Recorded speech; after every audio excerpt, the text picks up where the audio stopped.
వందే మాతరం, వందే మాతరం.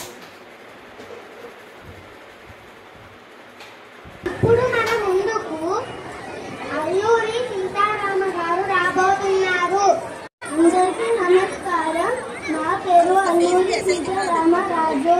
నేను మన్యం ప్రజలలో స్వాతంత్రం గురించి చైతన్యం తెప్పించడానికి చిన్న చిన్న పాటలు రచించి వారితో పాడాను. వాటి వల్ల వారి భరత మాత గురించి తెలిసింది.